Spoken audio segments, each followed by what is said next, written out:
Hey, excuse me? You know I'm not really for kids, right? And honestly, neither is this video. The jokes are a bit more grown up this time around, so if that's not your thing, you might want to turn around. But let's be honest, you're gonna stay. Why? Because 5 POA videos are always made with maximum effort. Welcome to 5 Points of Articulation, where I review action figures and then articulate 5 points to help you decide if you want to add that figure to your collection. The 5 points I discuss are packaging, presentation, posability, playability, and price. I'm Jason, and if you enjoy my content, please like, share, subscribe, do all the YouTube rigmarole.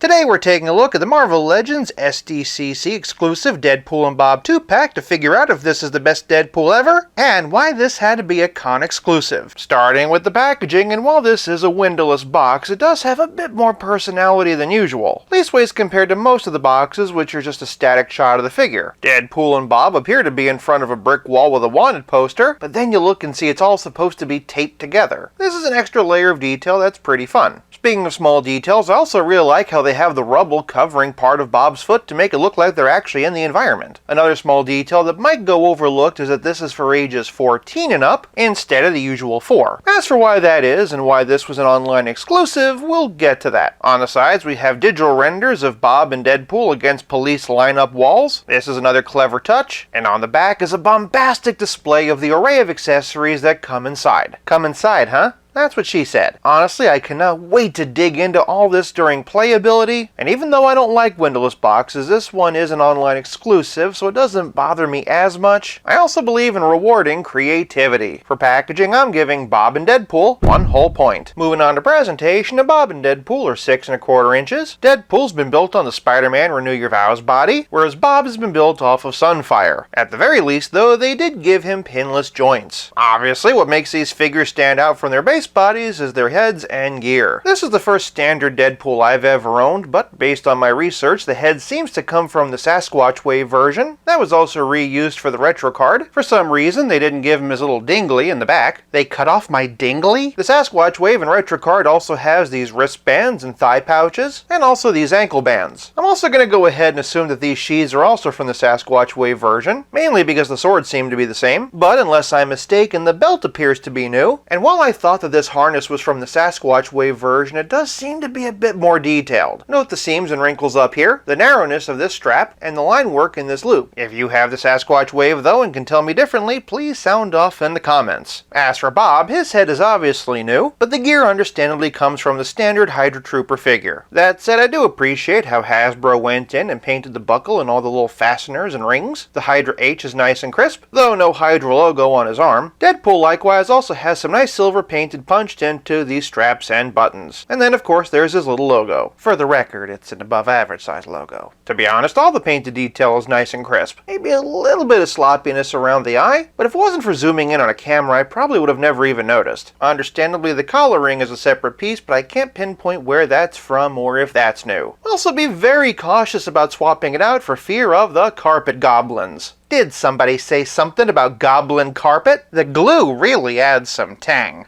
I'd also like to note that the limbs are a lot less gummy than some of the Legends I've gotten recently. I also really like how they ended the black part of the design here at the thigh cut so that the joints didn't break it up. Same with this little square on the arms. In general, the joints and paint do a great job of working together. If you've watched my channel long enough, you know that reuse doesn't bother me if it makes sense. And not only does it make sense, it looks great. For presentation, I'm giving Bob and Deadpool 1 whole point. Moving on to posability, and this is the category that really separates these two. Or is it? From the top in Wade's head's on a dumbbell joint, Bob is on a mushroom-like ball joint and disc hinge. They can look up this high with Deadpool barely being able to look up at all, this in spite of a notch in the back of his neck, and whereas Bob can completely bury the chin, Deadpool can barely look down at all. Where that dumbbell joint shines though is allowing him to tilt, though to be fair, Bob does have that too, but of course both can turn all the way around. Moving on down, they can raise their arms 90 degrees. Both of them have butterflies butterfly joints that allow their arms to move forward and back. Both have bicep swivel, and pinless double-jointed elbows. At the ends of the arms are swivel hinge wrists. Moving to the middle is our next major difference. Bob has an ab crunch and a waist swivel. Wade has a diaphragm joint and a reverse ab crunch. They can arch back this far, which is pretty much the same, and they can hunch forward this far, with Wade being a bit better, but near as I can tell, the only real benefit to Deadpool is his ability to tilt and twist at angles like this. Below the belt, and both have ball-jointed hips. Deadpool's, however, are drop-down. Utilizing that drop-down hinge, and Deadpool can kick this high, and Bob can kick a bit higher. That's alright though, because those drop-down hinges allow Deadpool to split this wide, the same as Bob. Moving down though, and both have thigh cut, pinless double-jointed knees, boot cut, and while Deadpool has toe ticulation, both figures' ankles can hinge and pivot. Do I think things like drop hinge hips or even toe ticulation can be a bit overrated? Yeah, but for me, it's mainly just a testament to how good Marvel Legends articulation is to start with. For posability, I'm giving this 2-pack 1 whole point. Moving on to playability, and let's make life easy and start with Bob. In addition to a set of alternate fists, which of course are reuse, he also comes with this suitcase, which is reuse of Stiltman. This time it has the Hydra logo with its ample bosom. Hail Hydra. Inside we have a new solid piece for the contents. This includes a banana with some very realistic spotting, a set of finely painted keys, what I'm guessing is a scroll, the 2-headed staff we last saw with Doctor Strange, and a thermos that not only says Bob, but also has a teeny tiny Hydra logo painted on it. The amount of detail in this is pretty astounding. As for Deadpool, the number of accessories he has staggers the imagination. First, on the subject of hands, he has 8 extras, so 10 total. This includes a set of fists, a set of pointers, a set of gesturing hands. I wonder if they include this hand in the UK. A set of accessory holding hands, and trigger fingers. Trigger fingers for actual, honest-to-goodness guns. Not space-age laser guns, but realistic ones. Not just the pistols, but this one and this one. Although I don't know for certain, my hypothesis is that those guns are the reason that this is for 14 and up and was a con exclusive. As for the rest of Wade Wilson's weapons, well, there's an interesting theme. Naturally, he has his signature twin katanas, but for some reason the handles are bright blue. Not a big deal, but it kinda sticks out. He also has a couple of sides he obviously bummed off of Elektra. Interestingly enough, they have red handles. There's also a pair of nunchucks pilfered from Shang-Chi, or should I say a pair of nunchucks? Orange nunchucks, I might add. He also has this bow staff. This bow staff with some purple trim. So what I'm trying to say is, do-do-do-do-do-do. Turtle Deadpool. He's also been given his boxing glove bazooka. This time it's in baby pink, white, and blue. Not sure if this is in reference to Barbie or Fortnite or Nerf, but whatever it is, it's pretty fun. The boxing glove is removable, by the way. Lastly, in the weapons department, he has a couple of legally distinct generic laser swords. For the final cherry on top, a partially unmasked head. See, he's got the dangly in the back, but playability is more than just Uzis and attaché cases. It's also about how well your figures play with others,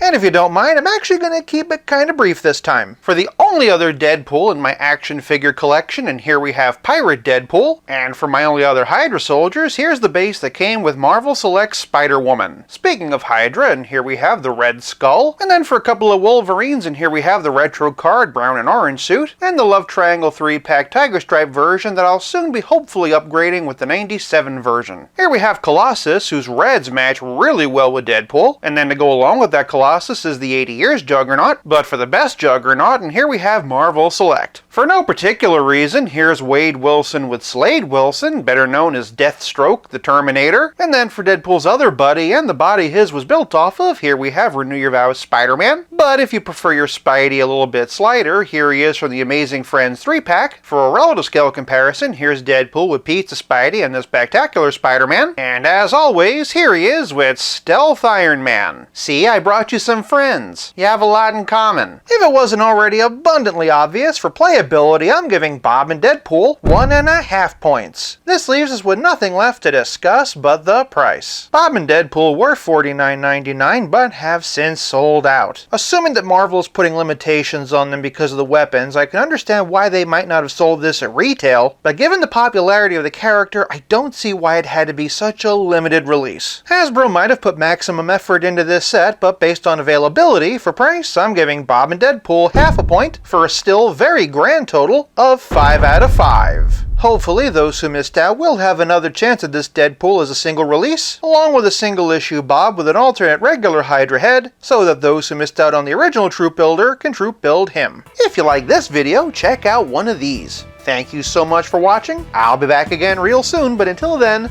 play nice and have fun.